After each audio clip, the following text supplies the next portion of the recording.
The next time you drive by Horlick Field, take a few seconds to visualize this moment in time. Imagine it's 1943. While various parts of the globe were dealing with war, several U.S. Midwestern cities, including Racine, opened their baseball fields to a new professional baseball league played by women. As you look at Horlick Field, think back to what it must have been like nearly 70 years ago to see professional baseball played in Racine, Wisconsin. When they had those trains out in the field there, where the railroad tracks were, that the kids would get up on those boxcars and they'd watch us play ball.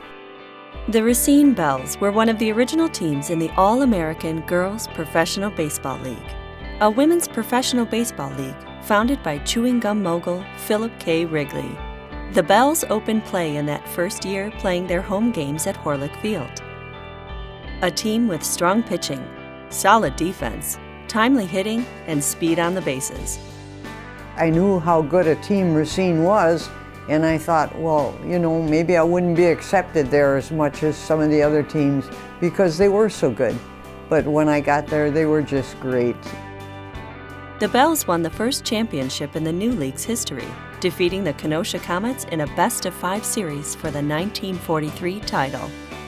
Leading that team was pitcher Mary Nesbitt, who won 26 games, Eleanor Dapkus, who led the league with 10 home runs, and Sophie Curies, who stole a league-leading 44 bases that season. Sophie Curies taught me how to hook slide. I used to just go in either feet first, and she taught me how to hook slide.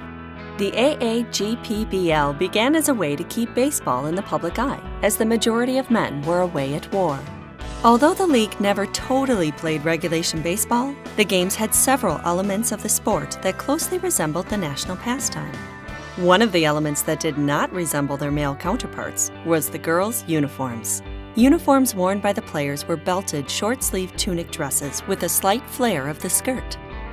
Out in the field, it wasn't too bad. I always felt sorry for the pitchers because I thought the skirts got in the way of them handling it. But some of the girls then would pin their skirt so that their arm wouldn't brush against the side of it while they were pitching. In addition, players received a beauty kit and instructions on how to use it so they could be as physically attractive as possible. Players were not permitted to smoke, have short hair, drink in public, and were required to wear lipstick at all times. The Belles won 2 of their first 4 league championships and went on to win 473 and lose 425 in its 8-year stay in Racine. In 1946, the Belles captured their second title after a league best record of 74-38 in the regular season. They defeated the 1945 champs, the Rockford Peaches, 4 games to 2 to win the 46 championship. We played 110, 120 games a year, double headers on Sundays and holidays, and practiced in the morning and played at night. After 8 seasons in Racine, the Belles ran into financial difficulties and could not come up with the resources to keep the team in Racine. There were so many more things for people to do.